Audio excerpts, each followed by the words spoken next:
21, 2022. At that point, I was an online student. Physical classes had just resumed in one class only, but the rest of us, the 90% of us, we were still online. So one disadvantage of learning online is that sometimes you can lose focus easily because you are learning from the comfort of your home. So I remember I began my reading for my orals a month to exams. So basically the technique I used at that point when I was starting to revise was to read everything. Generally, orals is all about you appear. Basically, the procedure is normally you prepare for questions from across all the 9 units, and also LLB, and the lecturer will ask you from anywhere there. So basically, that is what orals involves. So that is what I also understood it was. So 1 month to the orals exams, nikasomea hiyo exam, nikasoma. I was using those short notes, reading them, preparing. Then it was very tensed up because you are being told that the lecturer, when you ask the former students, a student will tell you they always ask from anywhere. So you need to read both LLB at that point. You need to read also to read this postgraduate content. So I read, and 2 weeks to the exam, my friends start having group discussions. I will attend and I will be scared because apparently what I was reading for was not what I thought I was supposed to read for was not really what was happening. So I started my crash program of reading for orals like 2 weeks. Now the serious one. Now that is the point where now I discovered orals are supposed to be like this. So I was using I was using these past papers, revising, trying to cram, trying to understand. Then finally the big day arrived. So when that day arrived, I put on my suit. To be specific, I wore a dark maroon suit. So I wore a dark maroon suit, and left my house. Went to Kenya School of Law.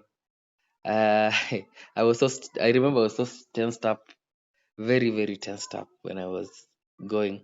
At that point, I was living in Rongai. So people who live in Rongai always arrive the second. Watu wanasoma shule ama wenye wanaishi shule hao ndo hufika wa kwanza, like the waiting room, but watu wale wenye wanaishi Rongai sasa si ndio tunafika wa pili. So the tension gets to us quicker compared to watu wanaishi mbali. Unajua watu wanaishi mbali, at least you lie to yourself, you have time, unasoma kwa mat.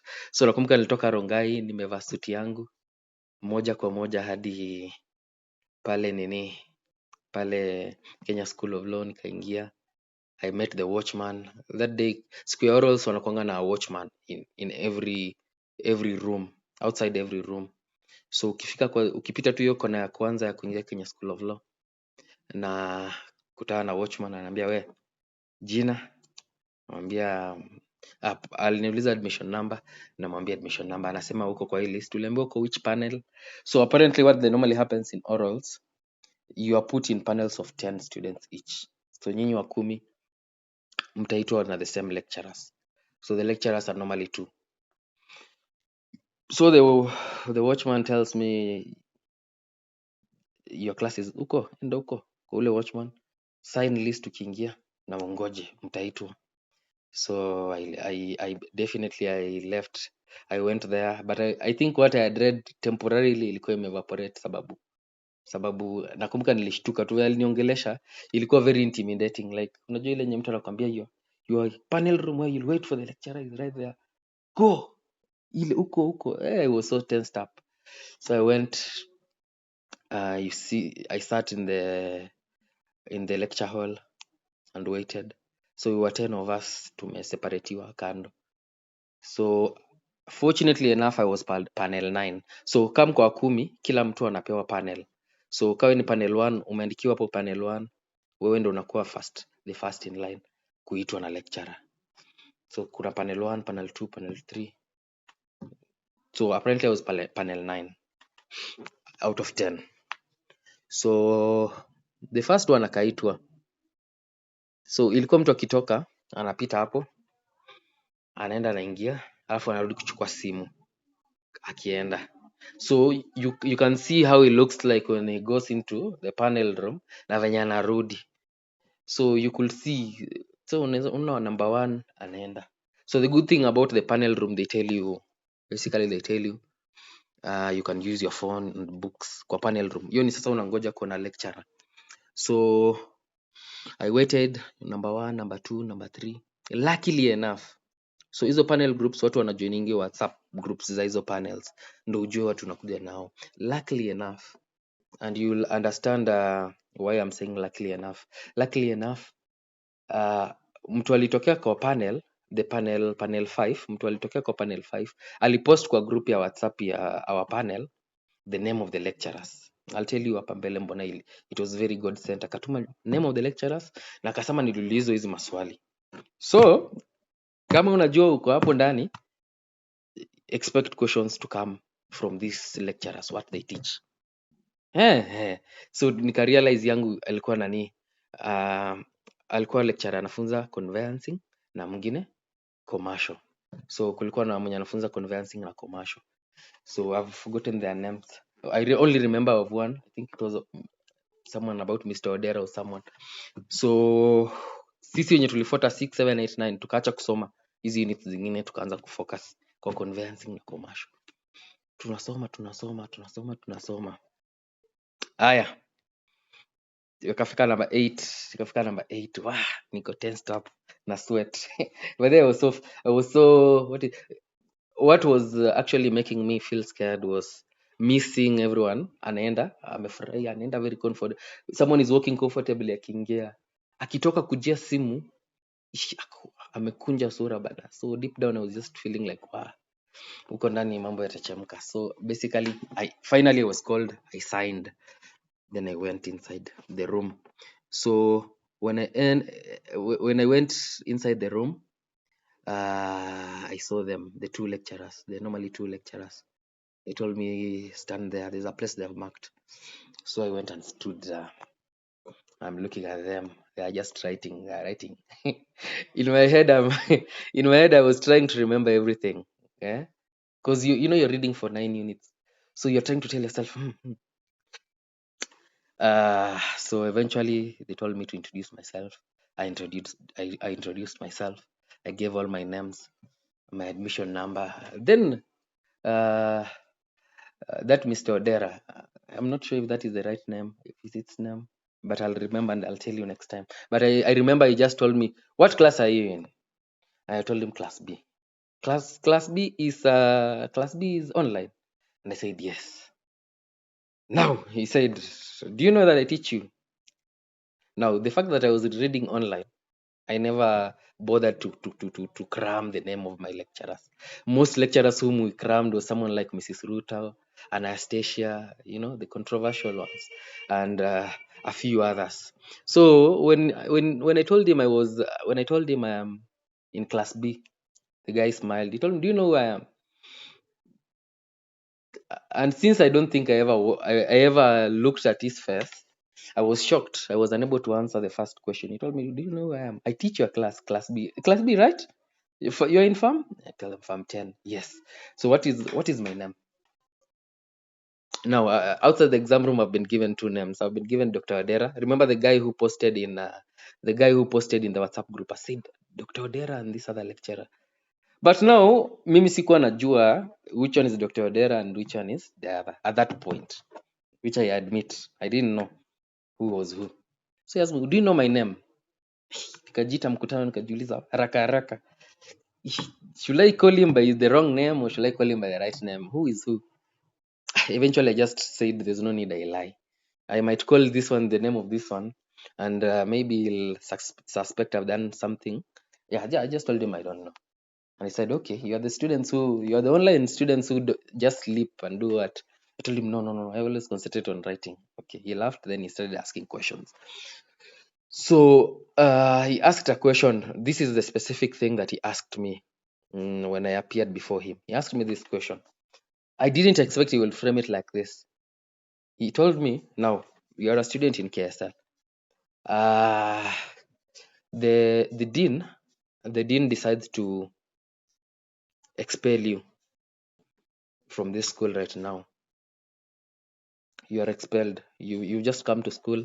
He gives you a letter and tells you you're expelled because of one and the other reasons. He hasn't given you a good reason. He has just told you you're expelled. So he told me, what will you do in such a situation? It was a very application. Most of the times when people read for orals, they always expect the direct ones. See, ukienda upitie zile, if you go and pass through the past papers orals zenye ziko all over, you'll see the direct questions. But unfortunately, majority of the orals exams, they ask application of those direct questions. So they asked me a question like that. The good thing about me, I had understood, apart from cramming this short question, these questions and answers, I had understood the basics enough. So I could know how to process it. There are people will cram just the Q&A, waingie huko. Unaona mata, unaulizwa swali, unaona mata. So mimi nikaulizwa, what do you do in such a situation?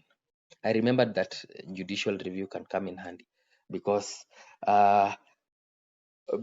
basically the process at which they took to the process which that administrative body called the Kenya School of Law took to make this conclusion is not good. So and he told me what remedies will you look for? He was very inquisitive. Like he asked me that. Okay, then he realized, let me ask him something simpler. Then he asked me, what is the difference between res judicata and judiciary? There's a res judicata, and watch I'll look at it. He asked me that. Then he asked me, what is the difference between appeal and review? Yeah, okay. Let me add this one. Okay. Then he asked me about he also asked me about review and appeal. What is the difference?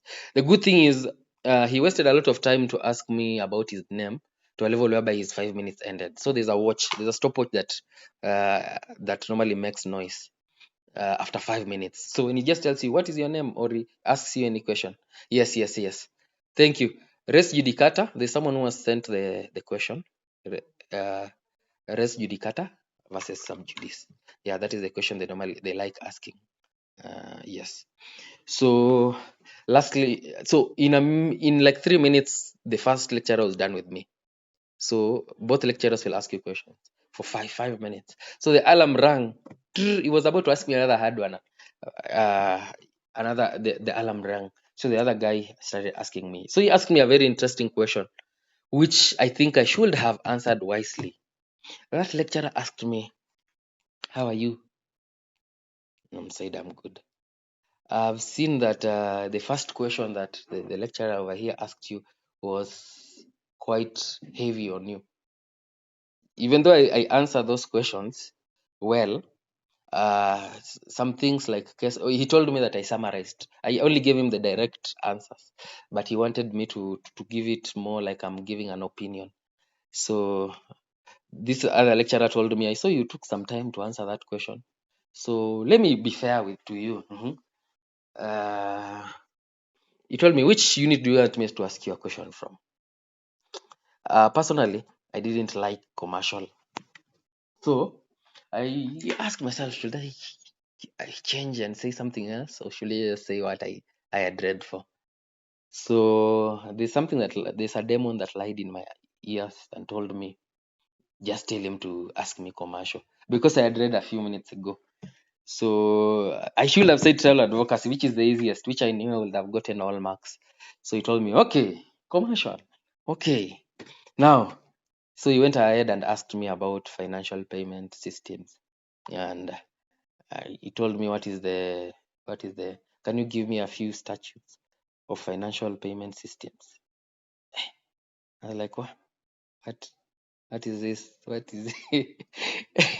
The good thing is they normally tell you, I don't know if you've ever been told this, but you can say pass in the orals exam. Like ukiona swali imekulemea kabisa, sema pass. Like ikifika kwa ile yenye kabisa imekulemea, sema pass ndo uulizwe maswali zitakupea marks. juu ukidanganya hata ni worse. So I think that was when I remembered there was the word called pass. So I said pass, pass. So he went and asked from this unit that I'm more familiar with. He went to ask from, what is the name of this? He went to companies to ask me about companies. How do you incorporate private private company? Akaniambia kuna mzungu amekuja. So you know these things, I'm giving this story and you can think that it took 1 hour. No, they're putting you under pressure. 10 minutes where they ask you a lot of things. They just ask. So he told me, okay, tell me how your company is incorporated.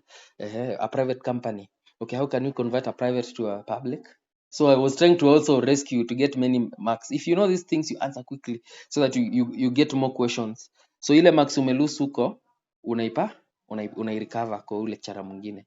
So akaniuliza, there's a foreigner who wants to open to start a company in Kenya, foreign company. What is the procedure? Hiyo sasa pia nilikuwa nimesoma. Hiyo sasa nilikuwa vizuri kabisa. Nikajibu.